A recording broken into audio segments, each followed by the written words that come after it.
하나님 아버지 감사합니다. 정말 저희를 향한 정말 그 풍성한 사랑과 은혜와 그 정말 자비하심에 감사드립니다.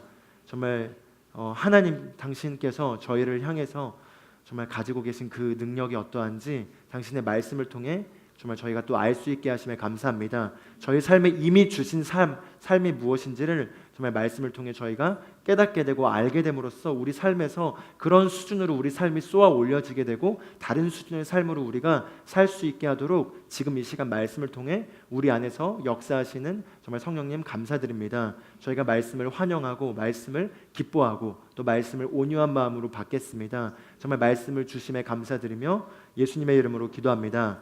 아멘. 우리 그 두 번째 불렀던 찬양에서 아름다운 삶을 주신 주님을 찬양한다고 했는데 정말 우리 인생 아름답지 않습니까?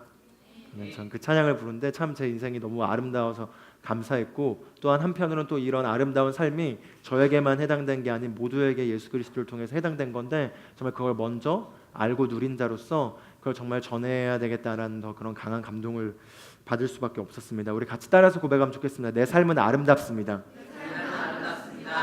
정말 그러십니까? 네, 정말 우리 삶은 아름답습니다. 아직 그거를 그렇게 느끼지 못하시는 분들도 하나님의 말씀을 알게 된다면 그게 정말 가능한 거라는 거, 그리고 그게 정말 실제적이라는 거를 알게 될 거라고 확신합니다. 저희가 계속해서 복음에 대해서 나누고 있는데, 복음은 하나님께서 저희를 향해서 가지고 계신 그 계획이 무엇인지를 우리가 알게 되는 것이죠. 그리고 바로 그것은 예수 그리스도를 통해서 성취된 일입니다. 그래서 우리가 복음을 안다는 건 바로 복음은 기독교의 본질인데, 기독교의 본질은 바로 복음, 바로 우리에게 좋은 소식이 선포된 것이고, 그 좋은 소식은 2000년 전에 예수 그리스도께서 오셔서 죽으시고 장사되시고 부활하시고 하늘로 올라가신 그 일의 성취로 인해서 지금 우리의 삶에 어떤 변화가 가능한지를 우리가 알고 확인하게 돼서, 그걸 알고 확인하게 됨으로써 우리 삶이 우리의 어떠함과 상관없이 변화되는 것입니다. 그게 바로 정확한 복음이고, 이게 성경의 핵심이고, 그게 기독교의 가장 본질이고, 바로 이 가운데서 우리가 살아가는 것이 바로 그리스도인의 모습입니다. 그래서 그리스도인은 종교가 아니고 어떤 신앙생활을 통해서 우리가 종교적인 요소들을 가지고 있지만, 그러나 그게 아니라 바로 우리가 예수 그리스도를 통해 성취된 그 일이 무엇인지를 알게 됨으로써 우리 삶에, 내가 오늘 하루 살아가는 삶의 변화입니다. 그리고 오늘 하루뿐만 아니라 우리 인생의 변화입니다. 더 높은 차원의 삶이 있습니다. 우리 옆 사람이 이렇게 고백하면 좋겠습니다. 더 높은 차원의 삶이 있습니다. 저도 찬양하고 경배하는데 성령께서 더 높은 수준이 있다, 그 수준으로 올라가라 라고 말씀을 주셔서 정말 그런 수준의 삶이 우리가 또 무엇인지를 알고 확인하고 정말 우리가 그게 누려지는, 그게 우리의 기준이 되는, 우리의 스탠다드가 되는 그런 삶이 되기를 원합니다. 우리가 오늘은 지난 시간에는 복음에 대해서, 복음 시리즈에서 화평의 복음이라고 나눴죠. 그래서 화평의 복음이란 건 하나님과 우리의 관계가 예수 그리스도를 통해서 화목해 된 게 작은 개념으로서 그렇다면은, 더 큰 개념으로는 우리가 하나님과 예수 그리스도를 통해서 화해케 돼서 우리가 하나님과 항상 담대한 가운데 그런 위치와 그런 관계를 가질 뿐만이 아니라 바로 이제 하나님과 우리가 하나가 된 상태, 그래서 하나가 됨으로 말미암아 우리가 영적인 영역에서 완벽한 평안 가운데 이 땅에서 다스릴 수밖에 없는 위치, 그래서 우리가 어떤 환경과 상황 가운데도 두려워할 수 없는 완벽한 다스림 가운데 기능할 수밖에 없는 위치, 그게 바로 복음을 통해서 우리에게 주어진 또 하나님과의 그 관계라는 걸 우리가 배웠습니다. 그렇죠? 같이 따라서 고백하겠습니다. 나와 그리스도는 하나입니다. 나와 하나님은 하나입니다.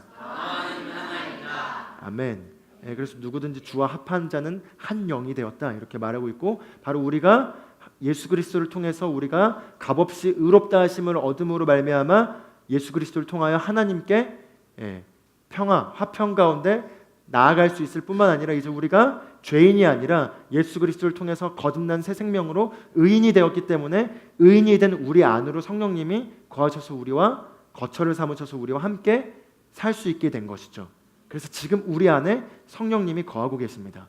그리고 이 성령님은 이 예배 자리만 있는 게 아니라 우리의 매 순간, 우리의 죽을 때까지 이 땅에 사는 동안에 함께 하십니다. 우리 안에 거처를 삼으시고, 그래서 그 성령님은 우리 안에 거처를 삼으실 뿐만 아니라 우리와 완전히 하나가 돼서 지난번 헌금 인도자가 말한 것처럼 카페라떼처럼 커피와 우유가 섞여서 하나가 돼서 물과 에스프레소가 섞여서 하나가 돼서 분리될 수 없는 것처럼 우리는 그분과 하나가 돼서 분리될 수 없게 되었습니다.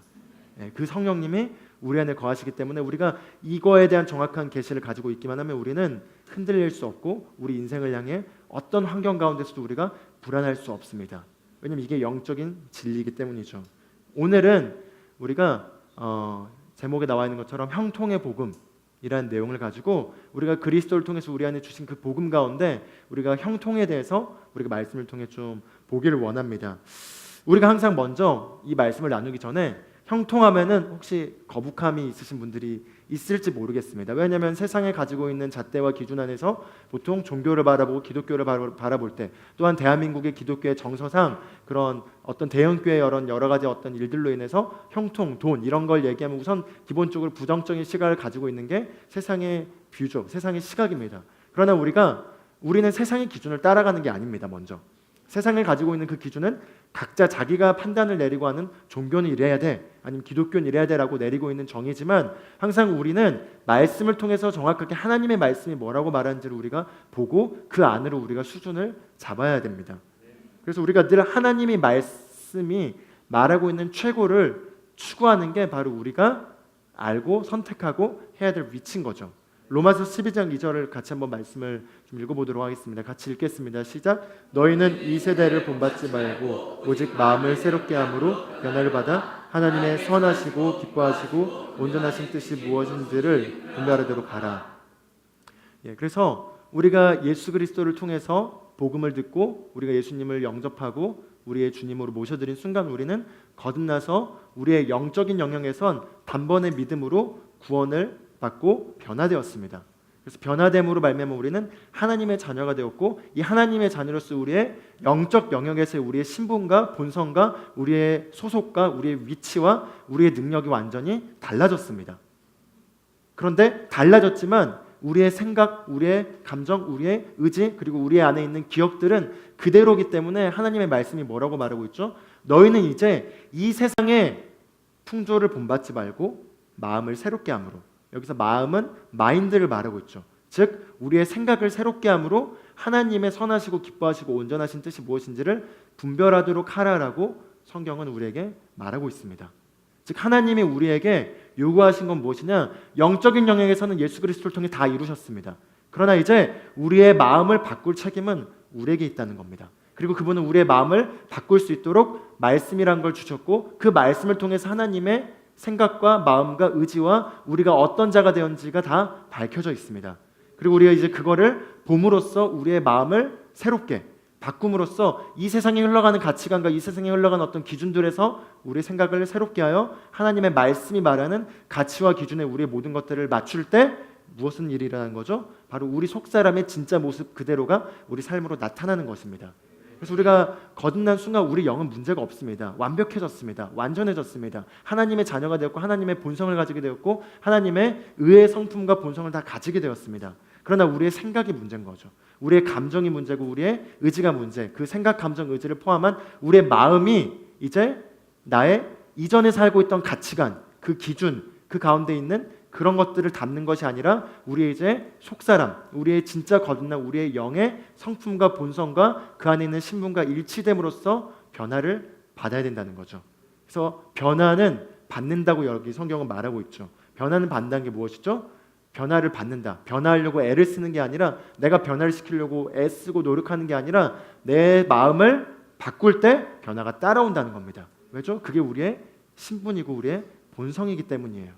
그래서 누구든지 그리스도 안에 있으면 새로운 피조물이라 이전 것은 지나갔으니 보라 새 것이 되었도다 라고 말하고 있습니다. 그게 고린도후서 5장 17절 말씀이죠. 자, 누구든지 그리스도 안에 있습니까? 그리스도 안에 있으십니까? 그리스도 안에 있다면 우리는 새로운 피조물입니다. 새로운 피조물이 그냥 너무 저에게 식상한 단어가 돼서 아무 생각이 없어서는 안 돼요. 말 그대로 새로운 피조물이라는 거죠. 새로운 피조물이란 건 내가 이전에 인간으로 태어나서 이 땅의 세상의 기준을 따라 살아가던 그 삶, 죄인의 본성을 가지고 살아가던 그 삶 가운데 이 세상의 방식을 따라가는 그 올드 크리에이처가 아니라는 거죠. 뉴 크리에이처로 새로운 피조물로 바뀌었다는 겁니다. 누구든지 그리스도 안에 있다면 그는 새로운 피조물이라. 새로운 피조물이 될 것이다가 아니라 지금 우리는 새로운 피조물입니다. 그래서 이전 것은 지나갔으니, 이전 것이 지나갔다는 게 뭐죠? 우리의 옛 삶에 살아가던 삶의 방식과 그 신분과 그 본성과 그 흑암의 권세 잡은 자 아래서 지배당할 수밖에 없는 죄인의 본성으로 살아갈 수밖에 없는 그 삶의 어두움은 지나갔다는 겁니다. 그래서 여기서도 뭐라고 말하고 있죠? 보라, 새 것이 되었도다. 보라라고 말하고 있습니다. 봐야 된다는 거죠. 본다는 게 무엇이죠? 우리 눈으로 보는 게 아니라 우리의 마음의 생각, 감정, 의지를 갖고 있는 마음을 통해서 우리가 새롭게 된 모습이 무엇인지를 보라라는 겁니다. 바로 하나님은 우리에게 요구하시는 건 우리를 향해서 예수 그리스도를 통해서 다 하셨지만 그 하신 일이 우리 삶에 성취되기 위해선 우리가 하나님과 같은 것을 바라봐야 합니다. 우리가 우리 상황에 대해서, 우리 삶에 대해서, 그리고 나 자신에 대해서 하나님이 보시는 그 관점대로 봐야 합니다. 그게 우리가 이제 이 땅에 남겨진 동안 우리가 해야 될 우리의 파트입니다. 우리가 해야 될 파트는 내가 나 자신을 나의 기준과 나의 생각과 나의 관점과 그 안에는 하나님의 말씀이 있을 수도 있고 나의 개념들이 믹스되어 있을 수도 있어요. 그러나 그 나의 개념들은 이제 말씀으로 바꾸는 것이죠. 그리고 말씀으로 바뀐 것이 무엇이죠? 하나님이 보시는 우리의 모습인 겁니다. 그리고 하나님의 모습대로 우리를 볼 때 어떤 일이라는 거죠? 변화가 따라온다는 겁니다. 그래서 단순하고 쉽습니다. 아멘. 같이 이렇게 옆 사람에게 고백하면 좋겠습니다. 마음을 새롭게 하십시오. 마음을 새롭게 할 때 변화가 따라옵니다. 아멘. 네, 그래서 우리가 항상 우리 인생의 기준을 그리스도인이라면 정확하게 성경, 그 성경 안에 정확하게 하나님의 말씀, 더 정확하게 그 하나님 말씀 가운데 믿는 우리 신약 시대에 성령을 받고 그리스도인이 된 우리 그리스도인들에게 하는 그 말씀에 정확한 우리의 기준을 맞추고 그 말씀이 무엇인지를 우리가 최고 위치에 놓는 가운데 우리 인생을 살아가도록 지원해야 됩니다. 그거는 영원한 승리가 보장돼 있어요. 왜냐하면 하나님의 진리이기 때문에. 그러나 그 기준이 말씀이 아닌 기준이라면은 반드시 실패할 겁니다. 왜냐하면은 하나님의 말씀이 아니기 때문에 진리가 아니고 진리가 아니라면 보장돼 있는 게 아니에요. 누구에겐 성공했을지 몰라도 누구에게는 안 될 수도 있고 그게 흔들릴 수가 있고 끝이 어떻게 될지 모릅니다. 그러나 하나님의 말씀은 항상 살아있고 활력이 있어 좌우의 날선 어떤 검보다도 예리하여 우리의 영과 혼과 몸을 다 찔러 쪼개기까지 하여 우리의 마음의 생각 의도를 판단해서 우리를 바른 길로 가도록 합니다. 그래서 그 바른 길이란 예수 그리스도를 통해 이미 우리에게 놓여진 이미 예정된 길이에요. 아멘. 네. 같이 따라서 보면 나를 향한 하나님의 최고의 계획이 있습니다. 아멘. 네, 그래서 하나님께서는 우리를 그리스도 안에서 부르셨을 때 우리 삶을 향해서 최고의 삶으로 부르셨고 그 최고의 삶 가운데는 모든 영역에서 우리가 형통한 겁니다. 그 모든 영역에서의 형통함이란 우리의 건강에서도 건강한 게 형통한 거죠. 우리 가정에서도 형통하고 또 뿐만 아니라 우리의 물질에 있어서도 형통한 게 하나님의 말씀에 나와 있는 예수 그리스도의 성취로 인한 일인 것을 우리가 말씀을 통해 확인해야겠습니다. 그냥 바꿔 말하면 가난하게 원하시는 분 손들어 봅시다. 정말 먹고 살 돈도 없고 잘 곳도 없고 평생 가난해가지고 구걸하는 삶을 원하시는 분 있습니까? 없을 겁니다. 하나님은 우리를 가난하길 원치 않습니다. 청빈 사상이 결합돼서 그리스도인은 청렴하게 살 수 있죠. 검소할 수도 있어요. 그러나 가난한 건 하나님의 계획이 아닙니다. 우리가 말씀을 통해서 우리에게 주어진 그 복음을 통해 우리가 형통할 수 있는 게 무엇인지를 좀 같이 보길 원하겠습니다. 그래서 요한 3서 1장 2절을 보면요. 같이 한번 읽어보겠습니다. 시작. 사랑하는 자여 무엇보다도 내 혼이 잘된 것 같이 너가 번성하고 강건하기를 바라노라 라고 말하고 있습니다. 사랑하는 자여 너의 혼이 잘된 것 같이 이렇게 말하고 있죠. 너의 혼이 잘된 것 같이란 건 뭐죠? 우리 영은 이미 완전합니다. 그래서 우리 영은 완전한데 우리의 혼이 이제 우리의 완전해진 이 영과 일치되도록 잘 되도록 생각을 맞출 때 뭐죠? 우리가 형통하고 건강하다는 거죠. 바로 우리 생각을 바꿈으로써 우리 안에 주어진 그 권세와 우리 안에 주어진 우리의 그 삶이 무엇인지를 우리가 정확하게 확인하고 그것들을 우리가 딱 내 것으로 취하길 바랍니다.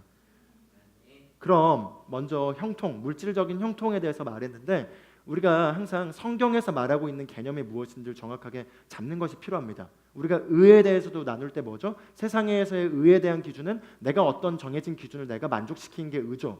근데 성경에서는 그 은은 사람의 은은 더러운 걸레와 같다라고 말하고 있고 하나님의 은은 개념이 다릅니다. 마찬가지로 우리가 부요, 형통함에 대해서도 세상에서 가지고 있는 어떤 부요는 뭐죠? 막 좋은 차를 타고 좋은 어떤 그런 거 있죠. 소유가 얼마나 많은지에 대한 것과 그런 것들에 대한 개념을 우리가 가지고 있을지 모르겠지만 우리가 성경적인 부요가 뭔지에 대한 먼저 개념부터 잡고 그리고 우리에게 이게 어떻게 주어졌는지를 좀 보았으면 합니다. 고린도후서 9장 8절에 나와 있는데 우리 같이 한번 고린도후서 9장 8절 한글 킹제임스 성경 버전인데 같이 한번 읽어보도록 하겠습니다. 하나님께서 너희에게 모든 은혜를 넘치게 하실 수 있나니 모든 것을 언제나 너희가 필요한 대로 가질 수 있게 하심으로 모든 선한 일에 넘치게 하시려는 것이라. 아멘. 이게 바로 성경적 개념 안에서 우리에게 말하고 있는 부유함의 정의입니다. 형통함의 정의입니다. 즉 뭐죠? 하나님의 선한 일을 하기에 부족함이 없는 상태. 아멘. 네. 하나님의 선한 일을 하기에 부족함이 없는 상태가 바로 부유함이고 그 부유함은 예수 그리스도를 통해서 우리에게 주어졌다라는 거죠. 네. 그래서 우리의 부요를 일컫는 정확한 개념을 먼저 잡을 때 그 개념이 뭐죠? 하나님의 그 선한 일들을 하는 데 있어서 부족함이 없는 상태. 근데 그 말은 무엇이죠? 먼저 나부터가 없고 모자라고 아무것도 못하는데 뭘 줄 수 있고 뭘 할 수 있습니까? 먼저 나의 기본적인 필요 조건은 충족돼 있고 그 이상에서 하나님의 일들을 하는 데 있어서 드리는데 하는데 그 일들을 참여하는데 내가 부족함이 없는 상태가 부유함의 정의라는 거죠. 그리고 예수 그리스도를 통해 이 일은 우리에게 주어졌습니다. 요한복음 10장 10절을 우리 같이 한번 읽어보면 좋겠어요. 우리가 익숙한 말씀이지만 같이 한번 읽겠습니다. 도둑이 오는 것은 도둑질하고 죽이고 멸망시키는 것뿐이요 내가 온 것은 양으로 생명을 얻게 하고 더 풍성히 얻게 하려는 것이라. 아멘. 여기서 예수님께서 오신 목적에 대해서 얘기하고 있죠. 여기서 도둑은 사실은 문맥상은 거짓 선지자를 말하고 있지만 그러나 우리가 마귀라고 해석을 해도 좋습니다. 그런데 그 마귀가 하는 일은 뭐죠? 도둑질하고 죽이고 그리고 끝은 멸망시키는 것. 그게 사단이 하는 일이라는 거죠. 그러나 하나님이 예수님을 통해 보내셔서 예수님이 오신 그 목적은 뭐죠? 우리에게 생명을 얻되 이 생명은 뭐죠? 하나님의 본성, 하나님의 생명, 그 하나님의 충만함을 얻되 그 충만함에서 그친 게 아니라 이 생명을 얻되 풍성히 얻게 하려는 것이라. 확대 번역 성경을 보면은 이 생명을 얻고 이 생명을 가진 자만이 누릴 수 있는 최대치 흘러 넘치는 삶을 살게 하려 하심이라 라고 말하고 있습니다. 즉 풍요한 삶이 우리 것이라는 거죠. 같이 눈을 감고 따라서 고백하면 좋겠습니다. 풍요한 삶은 나의 것입니다. 아멘. 그래서 우리가 이런 먼저 말씀을 볼 때 우리가 이 말씀이 우리 심령 안에 더 잘 들어가기 위해서 바탕을 잠깐 어떻게 준비해야 되는지를 나누기를 원합니다. 우리가 항상 이런 말씀들을 들을 때 우리가 온유한 마음으로 그 말씀을 받을 때 영적 영역의 그 말씀이 내 안에 계시됨으로써 영적 영역에서 변화가 일어나고 이 영적 영역의 변화는 항상 자연적인 것과 연결되어 있습니다. 그래서 영적 영역의 변화가 반드시 자연적인 영역에 변화를 일으키게 돼 있어요. 그게 믿음이거든요.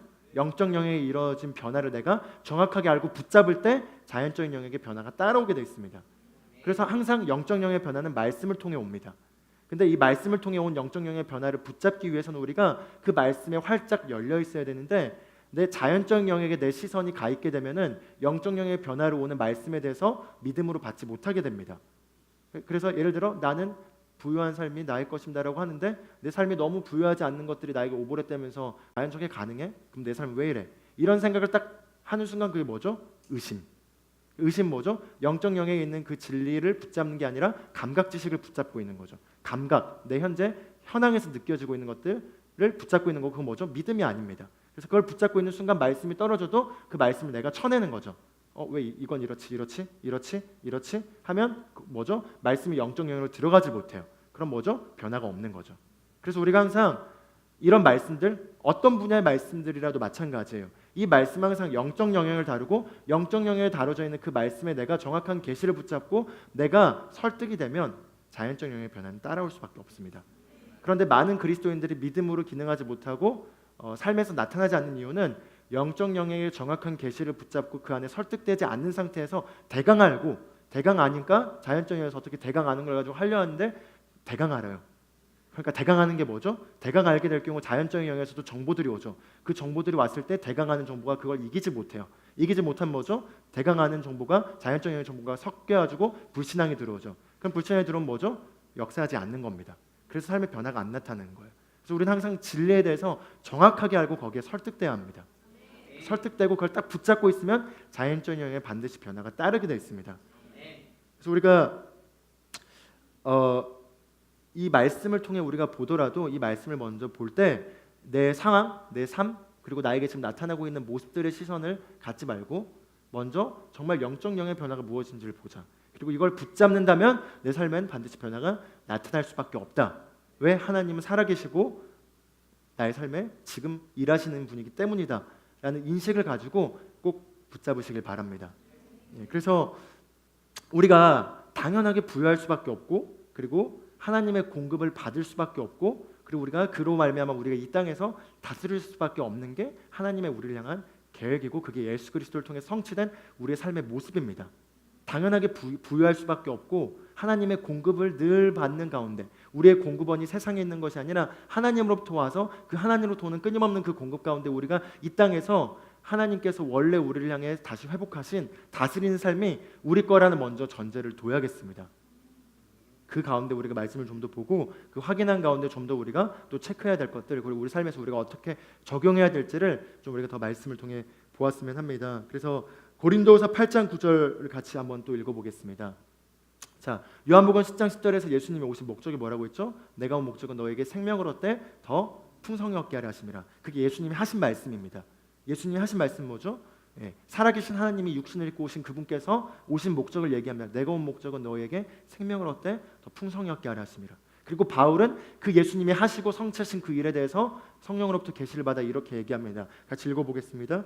우리 주 예수 그리스도의 은혜를 너희가 알거니와 부여하신 이로써 너희를 위하여 가난하게 되심은 그의 가난함으로 말미암아 너희를 부여하게 하려 하심이라. 아멘. 우리 주 예수 그리스도의 은혜를 너희가 알거니와 부여하신 분께서 우리를 위하여 가난하게 되심은 그의 가난함으로 말미암아 우리가 부여하게 하려 하심이라 라고 말하고 있습니다. 아멘. 근데 예수님께서 그럼 부여하신 분이죠. 근데 언제 가난해지셨죠? 하나님의 영역이신 그 하나님께서 이 땅에 태어난 순간부터 마국간에 태어났기 때문에 그냥 쭉 가난한 삶을 예수님이 사셨나요? 아닙니다. 예수님은 이 땅에서 사역하신 동안 부족함이 없으셨고, 우리 아까 말했던 부유함의 개념, 그 하나님의 선한 일을 하는 데 있어서 넉넉히 넘친 상태로 기능하셨던 걸 우리가 사복음서를 통해 볼 수 있습니다. 예수님을 배반했던 가롯 유다가 역할이 뭐였죠? 돈을 관리한 자였죠. 그래서 예수님 배반하기 직전에도 뭐라고 써졌죠? 그가 늘 하던 대로 구제하는 일을 하기 위해 나간 걸로 제자들이 생각하더라.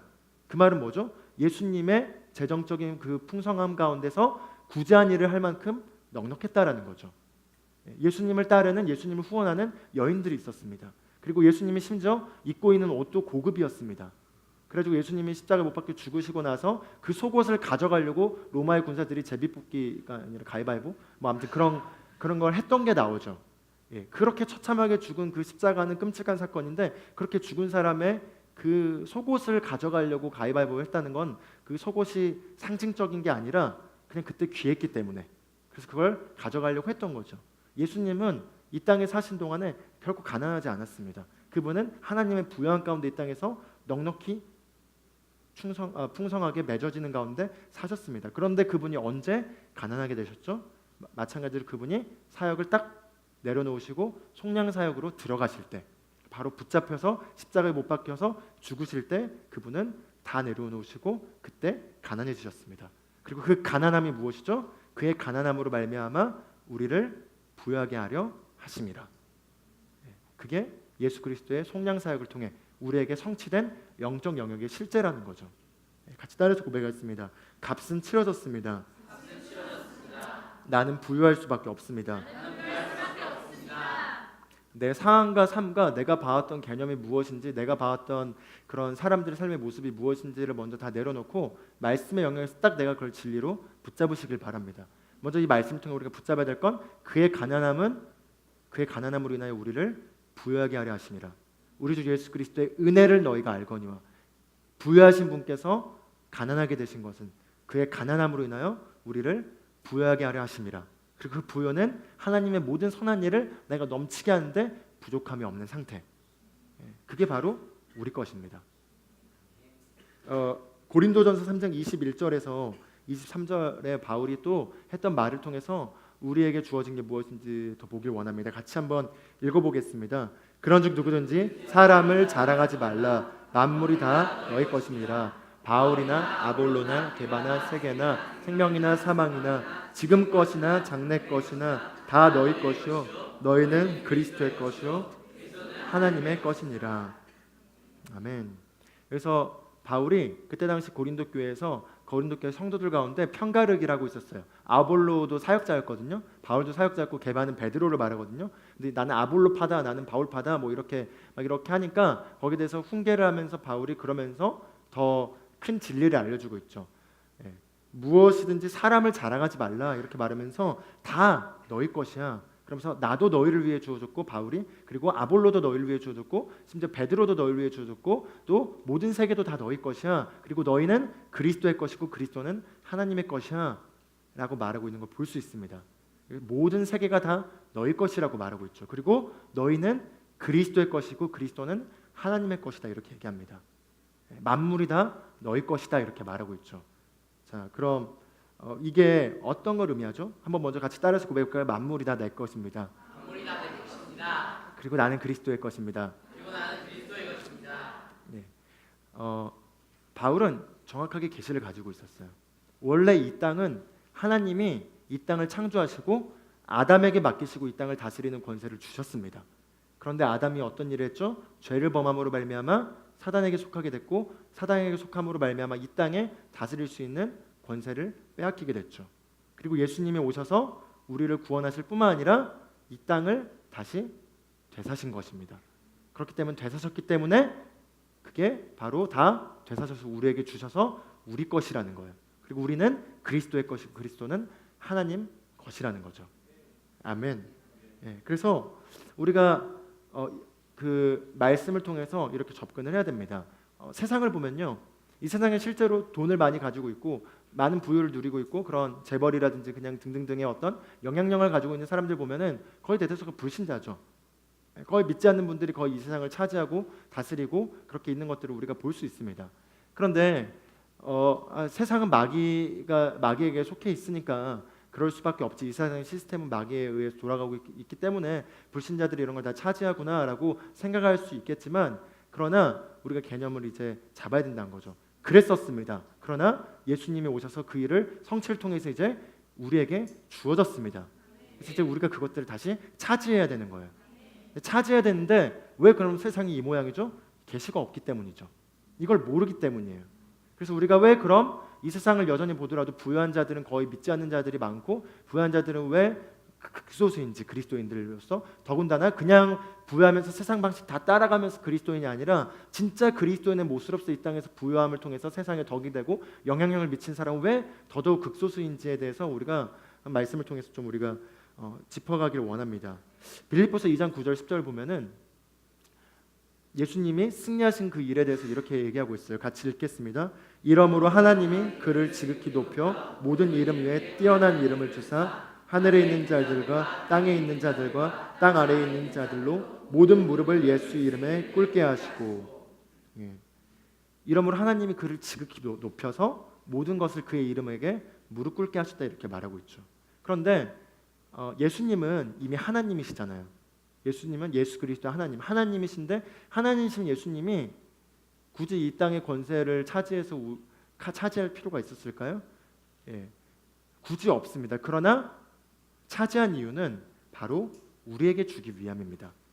그래서 만물이 하나님의 것이었으나 마귀에게 빼앗겼잖아요. 근데 예수 그리스도가 오셔서 속량사역을 통해서 값을 치르시고 죄의 저주로 인한 그 안에는 뭐죠? 세상이 마귀에게 속한 것까지 다 포함되어 있었던 것입니다. 거기에 대한 합법적인 값을 치름으로써 그분이 장사되시고 무덤에 내려가셔서 지옥에 내려가셔서 이제 하나님께서 예수 그리스도를 죽은 자 가운데 살리셔서 승리하시고 마귀의 세력을 멸하시고 일어나셨을 때 이 땅에 대한 권세도 다시 찾으셨다는 겁니다. 하나님은 땅에게 사람을 땅은 사람에게 속해서 하늘은 영적인 영역이 하나님께 속한 거지만 땅은 사람에게 주셨기 때문에 사람이 해야 될 파트였어요. 근데 아담에게 있던 게 빼앗겼죠. 빼앗긴 걸 그래서 되찾기 위해서는 하나님이 하늘의 영역에서 할 수가 없는 거예요. 그래서 예수님으로 오셔서 예수님이 물리적인 사람으로서 오셔서 이 일을 하셨고 이 일을 성취했기 때문에 이게 이제 값을 치러져서 바로 권세를 되찾아서 우리에게 주어줄 수 있게 된 것입니다. 그래서 우리가 그걸 받게 된 거예요. 그래서 이미 하나님이신 예수님께서 그 값을 치름으로써 권세를 갖게 된 이유는 바로 그 권세를 우리에게 주기 위함인 게 주된 목적인 겁니다. 우리에게 주기 위함. 그래서 로마서 8장 17절 같이 한번 읽어보겠습니다. 같이 읽어보겠습니다. 시작. 자녀이면 또한 상속자 곧 하나님의 상속자요 그리스도와 함께한 상속자니. 아멘. 16절을 보면은 성령께서 친히 우리가 하나님의 자녀인 것을 증언하시리라 이렇게 말하면서 그 자녀라는 개념이 나는 하나님의 자녀가 됐어요 하면서 난 이제 하나님 거예요 뭐 이런 그냥 어린 수준에 말한 게 아니라 하나님의 자녀가 어떤 것인지를 더 성령께서 증언해 주신다는 거죠. 그러면서 자녀이면 하나님의 상속자요 그리스도와 함께한 상속자다라고 말하고 있죠. 그리스도와 함께한 상속자에서 영어 성경을 보면은 joint heir 이렇게 나와 있습니다. 즉 joint란 단어가 나왔는데 조인트 벤처, 뭐 조인트 어카운트 이런 거 혹시 세상에서도 이게 무슨 의미인지 아시나요? 공동 계좌라는 거죠. 만약에 제가 하임이와 공동 계좌를 개설할 수 있어요. 그 개설을 하면은 뭐죠? 조하임과 조규송이 같은 조인트 어카운트로 같은 계좌 이름에 올라와 있는데 그거 뭐냐? 내가 아빠니까 지분 9, 하임인 1 해서 하임이 너는 1만 가져갈 수 있어. 나머지 9는 내 거야가 아니라 그 계좌 안에 제 안에 있는 제가 맡겨놓은 모든 돈은 하임이도 다 쓸 수 있다는 거죠. 그게 조인트, 공동의 개념입니다. 사업도 마찬가지로 주식회사는 공동적으로 이렇게 해서 지분을 가지고 있는 파트만 내 건 거죠. 그런데 조인트 벤처 아닌 조인트 합작 이렇게 해서 이렇게 가게 되는 건 그냥 내게 네 거, 니게 내 거, 다 우리 거가 되는 게 그 개념인데 여기서 말하고 있는 이 개념이 바로 그거라는 거죠. 그리스도와 함께한 공동 상속자가 되었다는 겁니다. 그 말은 그리스도에게 있는 모든 것이 우리 것이 되었다는 거예요. 그리스도가 근데 무엇을 가지게 됐죠? 승리를 가지게 됐죠. 모든 이름이 그의 이름 아래 무릎 꿇게 하셨고 만물이 그에게 속하게 돼서 만물의 그의 발 아래 무릎 꿇게 하게 된 그 승리가 뭐라고요? 우리 것이 되었다는 겁니다. 자녀인 우리가 그걸 가지고 있다는 겁니다. 아멘. 이게 어마어마한 거를 그렇습니다. 알게 되길 바랍니다. 저는 알 겁니다. 알고 이 땅에서 더 다스릴 겁니다.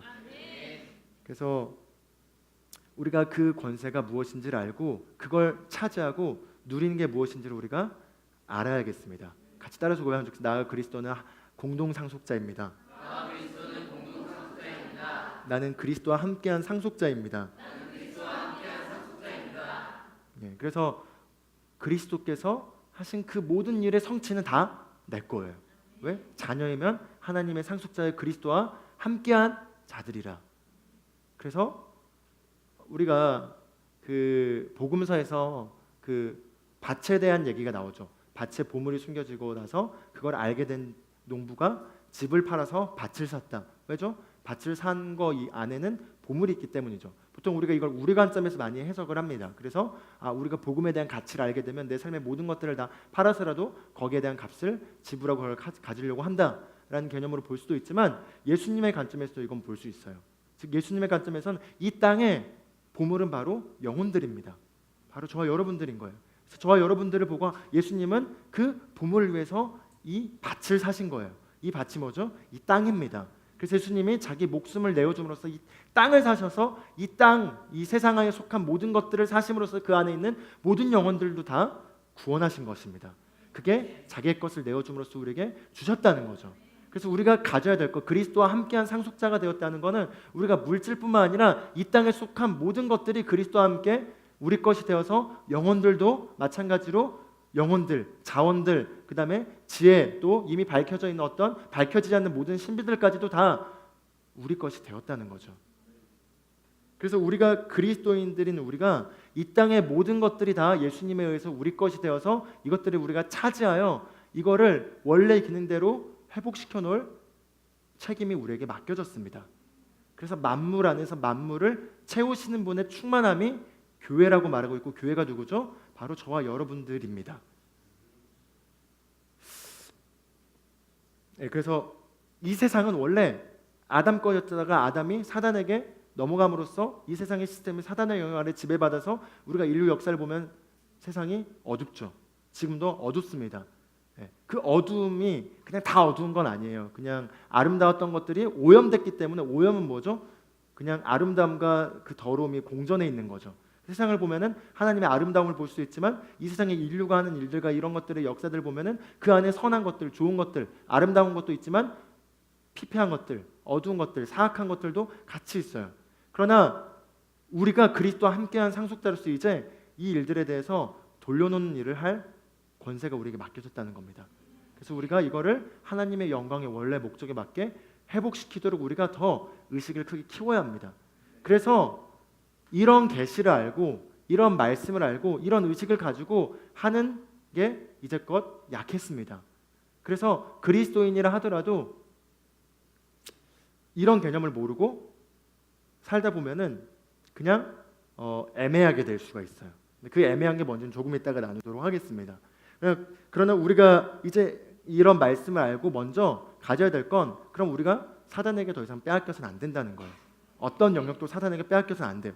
영혼들도 사단에게 빼앗겨서는 안 돼요. 왜?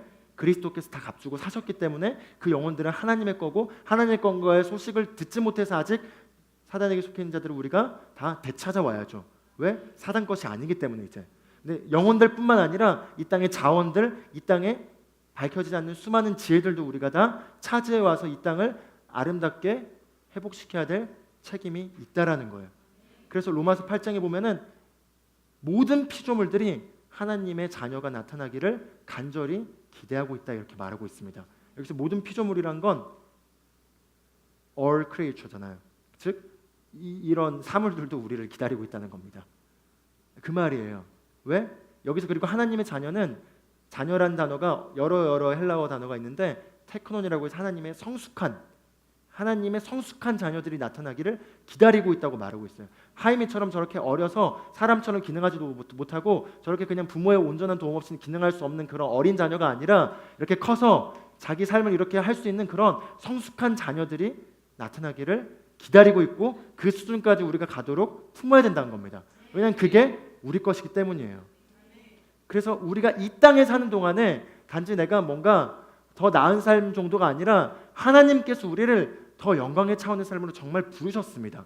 그 성숙한 자녀의 위치가 있어요. 그리고 그 위치 가운데 우리가 이 땅에서 해야 될 일들이 있습니다. 그리고 하나님은 그 일들을 하도록 그리스도를 통해서 이루셨고, 그 본성을 넣어주셨고, 그 본성의 성장의 끝은 하나님의 성숙한 자녀의 무한대의 능력까지가 열려 있습니다. 그리고 그거를 우리가 하도록 하나님은 원하시고, 우린 주님 앞에 계수할 때 우리가 믿음으로 얼마나 했는지에 대해서 반드시 계수하게 될 거예요. 그래서 우리가 이 땅에 사는 동안 단지 구원받고 조금 더 나은 정도의 삶에서 그냥 살기로 안주해서는 안 됩니다. 우리 옆 사람과 같이 고백하면 좋겠습니다. 안주하기를 거절하십시오. 왜냐하면 우리가 그냥 내 마이너스 인생의 복음을 통해서 해결돼서 그냥 적절하게 풍성하면서 좋은 삶을 사는 것보다 더 높은 차원의 삶이 있다라는 겁니다. 그래서 세상의 모든 영역에 최고의 위치에 그리스도인들이 다 들어가서 차지해야 됩니다. 문화의 영역도 마찬가지지 않습니까? 일례로 문화와 연예계의 영역도 마찬가지로 악한 영향을 가장 많이 받는 것이죠. 마귀가 가장 잘 활용하는 게 문화의 영역입니다. 그래서 영화, 대중매체 이런 걸 통해서 사람들의 의식 가운데 사단의 그 정신세계를 잘 담아서 그렇게 육신적인 것들, 그런 걸 통해서 세상의 사람들을 가장 쉽게 들어갈 수 있는 거예요. 그러나 그렇기 때문에 문화 영역은 사단 역사가 강하기 때문에 우리가 그런 거 보지도 말고 접하지도 않아야 되는 게 일부 일리도 있지만, 그러나 그 영역도 그리스도 안에서 우리가 다시 차지해야 된다는 거죠. 비와해가 이번에 일어난 사건도 하나의 차지된 사건이에요. 비와해를 보면서 와, 저 사람 대단하고 우러러볼 게 아니라 사실은 그게 마땅한 그리스도인의 차지해야 될 모습이란 거죠. 그게 그 랩의 영역만이 아니라 모든 영역으로 들어가서 다 그리스도인을 차지해서 되돌려놓도록 하나님은 그리스도를 통해서 이 세상을 사셨다는 거죠. 그렇기 때문에 우리가 특히 자라나는 우리 미래, 아직 이제 막 대학 가는 청소년을 막 벗어난 여러분들 또 마찬가지고, 또 저를 비롯한 모든 청년분들이 마찬가지로 우리가 이 땅에 꾸며야 되고 품어야 되는 건 세상에 영향력을 나타내서 이 땅에 하나님의 나라가 나타나고 영혼들을 이겨오는 것에 대한 더 큰 그림을 품어야 된다는 겁니다. 이거는 계시로 알 수 있어요. 예수 그리스도께서 정말 이걸 했다는 계시가 일어나면은 꿈이 커질 수가 있습니다. 왜냐하면 이게 계시가 되기 때문에 알게 돼요. 아, 이거 사단에게 뺏긴 거 내가 다 되찾아와야겠구나. 아멘. 네, 옆 사람에게 고백하면 좋겠어요. 사단에게 뺏긴 걸 되찾아 오십시오.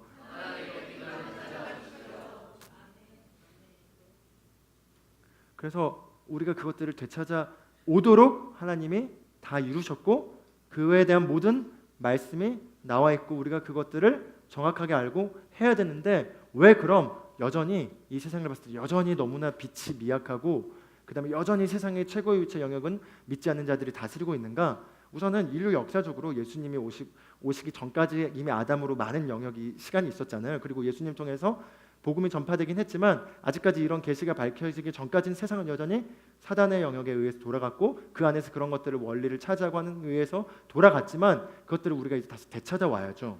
되찾아와야 되는데 되찾지 못하게 되는 많은 요소들이 있는데 그것들을 우리가 좀 보길 원합니다. 첫 번째로는 그럼 왜 그리스도인들이 세상의 많은 것들을 불신자들에게 빼앗기고 있는가? 그래서 첫 번째는 먼저 불신자들, 즉 믿지 않는 자들은 믿을 게 자기밖에 없죠. 그렇죠? 하나님 이런 신에 대한 존재를 믿지 않잖아요. 그러니까 믿을 게 자기밖에 없어요. 그럼 일어난 건 뭐죠? 자기밖에 없기 때문에 죽도록 열심히 살 수밖에 없어요. 죽도록 왜 자기밖에 없으니까. 그래서 자기를 믿어야 되고 믿기 위해서는 열심히 해야 될 수밖에 없기 때문에 그렇게 열심히 자기를 믿고 의지하는 사람들이 우선 차지를 하는데 그리스도인들은 그럼 왜 그것들을 차지하지 못하는가? 먼저 첫 번째는 우선 그리스도 안에서 이런 말씀과 이런 계시와 그리스도 안에서 우리가 누구인지 그리고 어떤 것들을 차지할 수 있는지에 대한 권세와 그런 계시를 가지고 있지 않다면 우선은 모르겠죠. 못 차지하겠죠. 두 번째는 이걸 알더라도 믿음으로 그것을 차지하는 과정을 거치지 않고 그런 걸 거치지 않고 막연하게 하나님 믿으면 잘해 주실 거야 라고 믿고 심지어 거기다가 그걸 믿다 보니까 믿을 게 있잖아요. 그래서 열심히 살지 않는 거죠. 그럼 어떤 결과가 일어나죠? 열심히 살지 않는 결과를 맛보게 되어 있습니다. 근데 그리스도인들이 이 밸런스를 잘 잡아야 되는데 이런 밸런스를 잘 잡지 않고 너무 그냥 극단적으로 대입하는 거죠. 그냥 그래서 하나님 믿으니까 알아서 해주겠자고 그냥 내 손을 놔버린다거나 아니면은 믿어라도 할 건 내가 해야지 해서 하나님의 영향을 전혀 생각 안 하고 그냥 여전히 자연적인 세상의 방식의 사람들이 따른 것과 똑같이 그냥 내려가서 그냥 하는 거.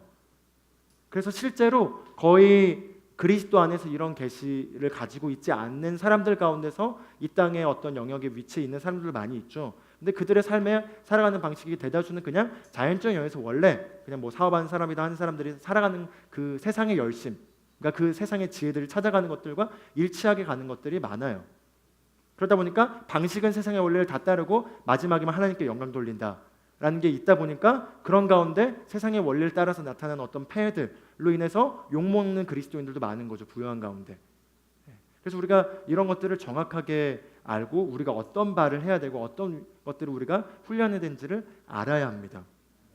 막연하게 하나님 믿으면 알아서 이게 됐기 때문에 되겠지는 절대 아닙니다. 우리가 치유도 막연하게 믿으니까 낫겠지가 아니죠. 믿음으로 쟁취해야죠. 그와 같이 마찬가지로 우리가 부요에 대해서도 우리가 믿음으로 세워나가야 될 것들이 있습니다. 그래서 자연적인 영역에 법칙이 있는 거죠. 중력의 법칙이 있는 것처럼 자연적인 영역에 법칙도 하나님이 설계하고 놓으신 겁니다. 그래서 그 안엔 가장 기본으로는 심고 거두는 법칙이 있어요. 씨를 심어야지 그 씨에 심은 게 나죠. 망고의 씨앗을 심었으면 망고가 나는데 망고의 씨앗을 심고 내가 나사렛 예수님의 이름을 명하노니 사과나무에 열릴지어다라고 밤새 고백하고 선포해도 사과나무는 자라나지 않을 겁니다. 그리고 그걸 자라나게 하려는 노력은 어리석은 거죠. 근데 마찬가지로 우리가 이 땅에서 어떤 영역에서 심고 거두는 법칙으로 우리가 해야 될 파트가 있고 해야 될 파트 위에서 우리가 이제 이런 권세를 활용해서 은혜와 믿음으로 그것들을 풀어냄으로써 그 믿음이 거기에 현장에 적용돼가지고 더 나타나게 될 영역들이 있는데 그걸 인지하지 않은 채 나는 그냥 10시간만 투자하고 어떤 사람은 20시간을 투자했다면 당연히 20시간을 심은 사람이 더 많은 열매를 맺는 게 당연한 겁니다. 그래서 그리스도의 요행을 바라서는 안 돼요. 옆 사람에게 고백하면 좋겠어요. 요행은 우리 것이 아닙니다. 예수 믿는다고 다 잘 되는 게 아닙니다. 다 잘 되는 게 아니에요. 근데 예수를 제대로 믿는다면 다 잘 되죠. 왜? 제대로 믿는다는 거 안에는 이 말씀을 믿는다는 거, 그 말씀을 따라서 내가 정확하게 원리를 따라 살아간다는 거니까요. 그래서 우리가 믿는 그리스도인이 그렇다고 그럼 20시간 하니까 나도 20시간 해야지, 25시간 해야지, 아니면 30시간 해야 되지 라면서 또 너무 또 자연의 방식으로 가라는 얘기가 아니라 자연적인 영역 위에서 하나님의 은혜와 믿음을 풀어내서 역사함들이 있다라는 거죠. 그러나 우리가 해야 될 파트들이 분명하게 있습니다. 근데 믿는 그리스도인에게 물론 하나님의 은혜와 보호하심이 있어요. 그러나 그 은혜와 보호하심도 현장에서 내가 그걸 풀어놓고 나타내고 하는 것들을 훈련하지 않으면 풀어낼 수가 없어요. 그럼 풀어낼 수 없다면은 그거를 내가 누릴 수도 없다는 거죠. 그럼 자연적 영역 결과 그대로 나타나게 돼 있습니다. 예를 들어거나 어떤 사람 20시간을 공부했는데 공부한 게 다 시험에 비껴갔어요. 근데 10시간을 공부했지만 10시간이 정확하게 시험에 나온 것들로 공부가 될 수도 있죠. 그게 뭐죠? 은혜죠, 은혜. 근데 그 은혜를 풀어놓는 방식들을 내가 전혀 말씀을도 무지하고 알지 못하고 풀어놓은 걸 못한다면은 그냥 나도 그냥 이 사람이 그냥 아무거나 우선 다 그냥 때리다 보면 언젠가 홈런 맞겠지만 똑같이 10시간도 때리다 보면 홈런 맞겠지만 당연히 20시간이 확률적으로 높죠. 그러나 우리가 그 은혜를 알고 활용할 줄 안다면은 이게 지금 절대적으로 표현해놨지만 우리 인생에 노력만 하면 다 되는 게 아니잖아요. 또 이 세상을 보면은 성공한 사람들이 노력만 많이 했기 때문에 되는 건 아니죠. 어느 수준까지는 노력이 요구되지만 그 이상의 다음부터는 뭔가 다른 요소들이 굉장히 많이 영향력을 미칩니다. 어떤 시대도 있고 어떤 그 환경의 정확한 타이밍도 있고 또 그게 뭐 여러 가지 것들이 변수들이 많죠. 그래서 세상에서의 무언가를 차지하는 것들에 대해서 획일적으로 말할 수는 없지만 우리 그리스도인들이 그럼 어떻게 이것들을 차지해 가는가에 대해서는 우리가 자연적인 원리 플러스로 우리가 은혜와 그 보호하심과 그 가운데 있는 말씀을 현장에서 풀어놓는 것도 반드시 훈련해야 된다는 겁니다. 그런데 그게 훈련되지 않으면 당연하게 그냥 뿌린 대로 거두게 돼 있어요.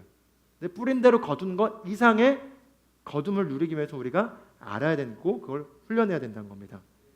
그래서 우리가 그리스도인들에게 또 우리가 앞으로 태어날 자녀들에게 또 우리 많은 어머님들, 미래 어머님들 여기 계시는데 나중에 그 미래 어머님 자녀를 키우실 때도 마찬가지로 저도 하임에게 마찬가지로 정확한 이 계시를 가르쳐서 그들이 어렸을 때부터 바르게 이걸 적용하고 훈련해서 세상의 최고 위치에 그리스도인으로 가서 차지하도록 우리가 교육하고 그런 자녀들을 길러내야 합니다. 자녀를 길러내는 어머니들이 아직 아닌 우리들도 마찬가지로 청년이기 때문에 그러한 자로 우리가 가도록 우리가 정해야 됩니다. 그리고 결단을 해야 합니다. 그래서 같이 따라서 보겠습니다. 나는 탁월한 자입니다. 나는 세상을 이기는 자입니다. 자, 근데 우리가 이런 고백을 할 때 이런 고백이 나타나기 위한 전제 조건이 있어요. 이 전제 조건은 바로 이런 고백은 오직 우리가 영으로 기능할 때만 나타나게 돼 있다는 거죠. 영으로 기능할 때. 근데 영으로 기능하는 게 뭐죠? 영으로 기능한 건 정확하게 그리스도 안에서 아까 말했던 영적 영역에 그리스도를 통해 하신 일이 무엇인지 우리가 딱 알고 그걸 정확하게 붙잡고 그 다음에 자연적 현장에서 내가 그거를 하면서 풀어놓는 겁니다. 풀어놓으면서 하는 거예요. 그럼 풀어놓으면서 하는 10시간과 그런 거 없이 그냥 하는 10시간 당연히 다르겠죠. 근데 그런 걸 풀어놓으면서 해야 되는데 많은 그리스도인들이 이런 거에 대한 개념이 없다 보니까 믿는 사람이지만 세상의 영역에서는 전혀 말씀을 제쳐놓고 그냥 마찬가지로 세상의 사람들이 하는 것처럼 땅의 원리로 내려가서 그냥 그렇게 똑같이 하거나 또는 교회 모임이나 어떤 이런 경건의 습관을 우선순위하고 그런 것들을 잘 지키긴 하지만 그런 것들을 하면서 내 현장에서 그 풀어놓는 게 약해가지고 전혀 나타나지 않는 거나 이러다 보면은 제한적이게 되는 거죠. 일례로 우리가 말씀의 실제를 매일매일 큐티로 봅니다. 그걸 보고 나서 어제 리더 모임에서 어제 내용이 뭐였는지 물어보다가 몇 분은 못 읽으시고 몇 분은 기억을 못 하셔가지고 우선 다시 덮고 그리고 우리가 근본적으로 수술을 해야겠다라는 생각을 했습니다. 예를 들어 나는 승리한 자입니다라는 뭐 매일매일 고백 기도문 있죠. 그런 고백 기도문을 안 하면은 우선 아무것도 없이 자연적으로 살아가겠죠. 근데 했어요. 해도 하는 게 전부가 아니라는 거죠. 한 거에 의식을 붙잡고 그 태도를 붙잡고 영적 위치를 딱 붙잡아서 이제 내가 학업이든 내 현장이든 내 삶의 직장이든 거기로 들어가서 그거를 풀어놔야 돼요. 내 하는 모든 영역에서 나의 사람과의 관계, 내 업무의 태도, 내 업무하는 어떤 것들 등등등에서 또 이거를 계속해서 적용해서 연결시켜서 풀어놓을 때 그게 자연적 영역에 맺는 것보다 더 뛰어난 하나님의 지혜가 역사에서 통찰과 지혜와 그 탁월함이 나타나서 빛을 발하는 게 나타나는 거죠. 그리고 그런 것들을 계속 개발해 나가면 뭐죠? 이 땅의 영역을 차지할 수 있게 되는 거죠. 그런 것들 없이 그리스도인이 그냥 믿으면 내 거야 하고 내 거야 하고 내 거야 하고 말하고 전혀 내 삶에 전혀 개발해야 될 것들을 적용하고 풀어놓고 훈련한 걸 하지 않으면 그 어떤 분야에서도 될 수가 없습니다. 근데 하나님께서 우리에게 주신 삶은 그게 아니라는 거죠. 차지해 와야 합니다. 그리고 우린 차지할 수 있습니다. 차지해서 세상을 주님께로 돌려놔야 됩니다. 그래서 비와와 같은 그런 분이 또 마침 시의적절하게 등장하셨는데 그런 영역이 전 영역에서 더 많이 나타나야 된다고 저는 확실히 믿습니다. 그런 청년들이 이 교회에 모여야 되지 않겠습니까? 우리가 알면서도 안 하는 건 참 정말 그렇습니다. 할 말이 없습니다. 그래서 저 자신에게도 할 말이 없습니다. 그래서 제가 오늘 이런 말씀을 준비하면서 막 이거 보면 왜 내가 예전에 이런 말씀을 정확하게 몰랐지? 되게 간단하게 정리됐어요. 그렇구나. 정말 맛봐야 될 더 높은 수준이 있구나. 그리고 이걸 내가 알았기 때문에 반드시 이걸 내가 이루고 말겠다라는 그냥 결단을 했어요. 왜냐하면은 그거를 먼저 간 사람이 또 있어야지 수많은 사람들이 그걸 품고 갈 수 있잖아요. 비와이가 한 영역에서 보여줬어요. 랩하는 영역은 더더욱 더티한 영역인 거 알죠? 뭐 또 랩하신 혹시 분들이 있다면은 또 그렇지만 기본적으로 랩의 정서가 보통 우선 까는 거에서 시작을 하잖아요. 네, 깠죠. 마귀를 깠어 이번에 비와이가. 마귀를 까면서 하나님의 말씀의 높음을 이렇게 했는데 마찬가지로 우리가 그 영역을 알고 지배해서 그 영역에 되는 게 비와이가 보여줬어요. 된다는 걸. 될 수 있다라는 거죠. 왜? 실제로 그리스도께서 이 세상을 다시 차지해왔기 때문에 그 정확한 권세를 알고 그 주권을 알고 그걸 정확하게 알면서 세상에서 이 은혜를 풀어놓으면서 실력을 연습한 사람들을 세상에 기다리고 있다는 거죠. 그리고 그게 된다라는 겁니다. 그걸 통해서 이 땅에 울고 있는 재물을 우리가 다 차지해와서 하나님의 나라의 확장과 그게 제대로 돌아갈 수 있도록 울고 있는 돈들을 기쁨의 돈으로 바꿔줘야 될 역할이 우리에게 있습니다. 아멘. 아멘. 그래서 그렇기 때문에 우리가 항상 그리스도 안에서 우리가 누구인지를 매일매일 말씀을 통해 확인하고 그걸 확인한 걸 가지고 내 영을 세운 다음에 내가 오늘 하루를 살아가는 모든 현장 가운데 그걸 적용해서 살아내고 그것들을 나타내서 믿음의 근육을 키워야 합니다.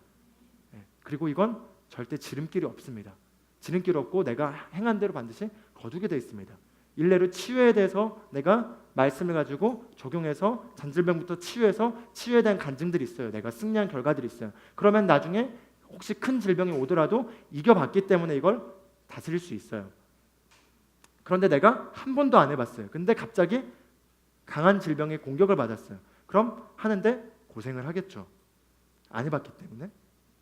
마찬가지로 다른 모든 영역, 우리 삶에서 우리가 그리스도 안에 주어진 유업들을 우리가 누리고 차지해서 우리가 다스리는 모든 영역에도 똑같이 적용된다는 거죠. 그래서 지금 오늘 하루 나의 삶에 맞닥뜨리는 모든 것에서 우리가 적용할 수 있습니다. 그리고 적용하고 훈련을 해야 돼요. 내일로 미뤄서는 안 돼요.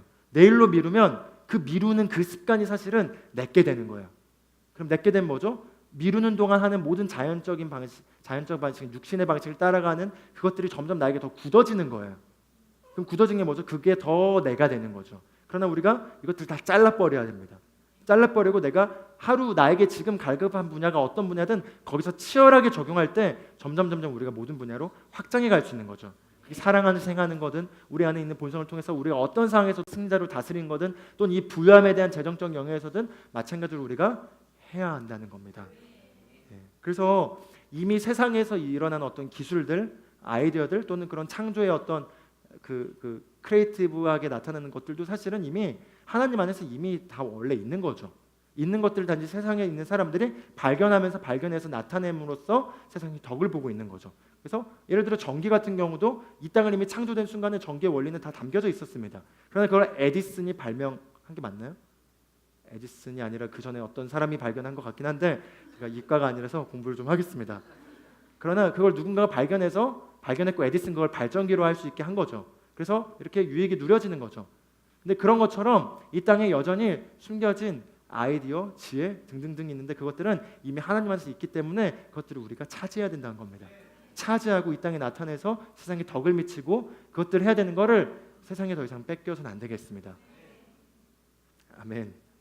그래서 우리가 어느 분야든지 우리가 그리스도인으로서 우리가 그 분야에서 가장 최대치를 나타낸다라는 꿈을 가지셔야겠습니다. 옆 사람에게 고백하면 좋겠습니다. 더 큰 꿈을 꾸십시오.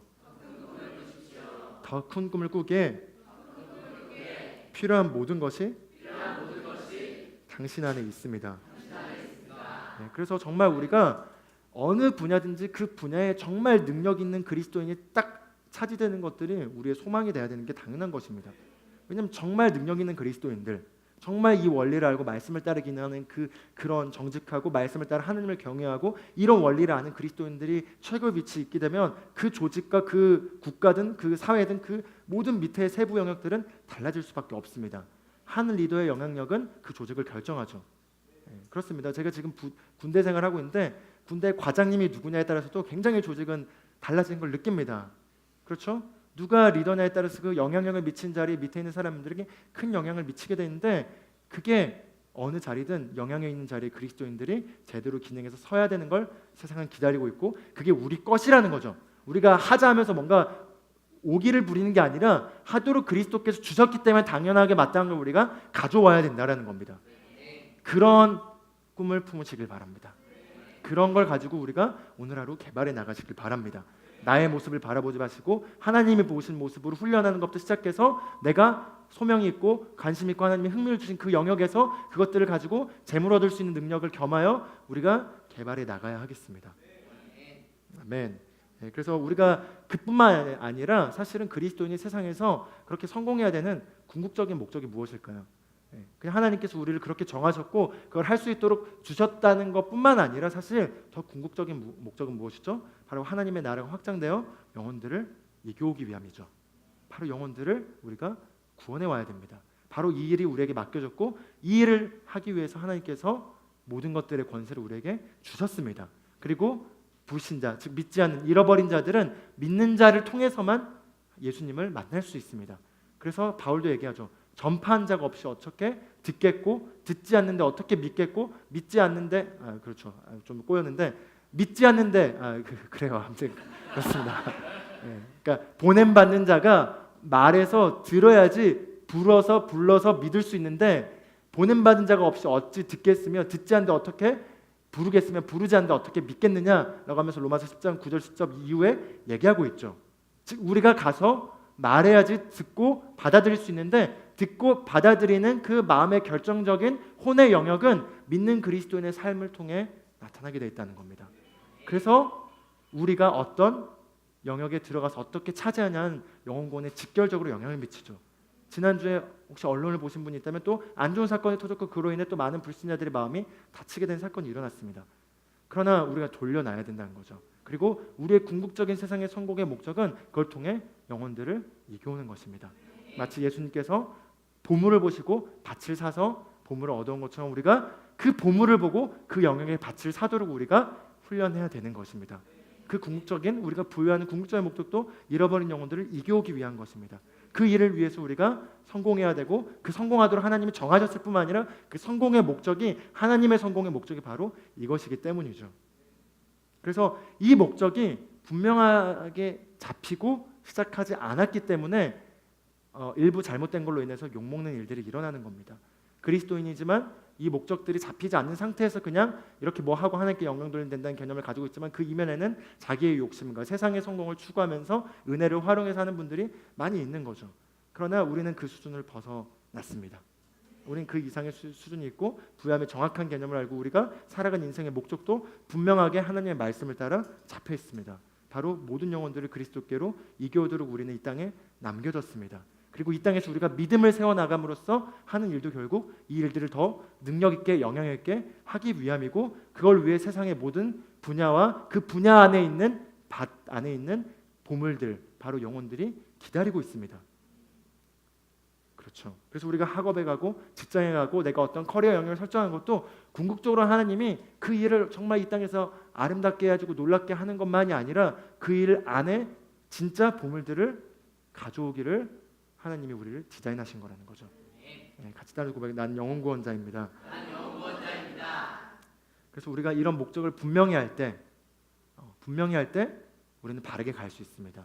그래서 우리가 하나님에 대한 바른 지식을 바탕으로 그분과 바른 관계만 맺고 있다면 우리는 흠없는 성공을 할 수 있어요. 흠 있는 성공이 문제인 거죠. 그러나 하나님과 바른 관계를 맺고 바른 지식을 진리를 알고 있을 땐 우리에게 흠없는 성공 반드시 가능한 것이다. 흠없는 성공을 품으시길 바랍니다. 흠 있는 성공을 보고 그 성공 자체를 그냥 흠 있는 성공이 잘못된 거죠. 근데 그 잘못된 걸 보고 다 부정해 보는 것도 또 잘못된 겁니다. 왜냐 하나님이 그게 계획된 게 아니기 때문이죠. 그래서 우리가 항상 진리의 영역에 설정해서 그 진리의 방향을 따라 걷는 게 우리에게 해야 될 가장 중요한 접근이에요. 그리고 하나님은 세상은 그리고 흠 없는 성공이 일어나 영혼들이 구원받기를 기다리고 있고 영혼들이 우리를 기다리고 있습니다. 이 진리를 안 이상 더 이상 세상에 양보하지 마십시오. 양보할 게 있고 양보하지 않을 게 있습니다. 존중하는 삶은 항상 양보하는 겁니다. 그러나 이 세상의 성공과 이런 것들을 마귀와 그 마귀의 지배 아래 양보할 필요는 없습니다. 그건 다 우리가 돌이켜 와야겠습니다. 아멘. 우리 같이 일어나셔서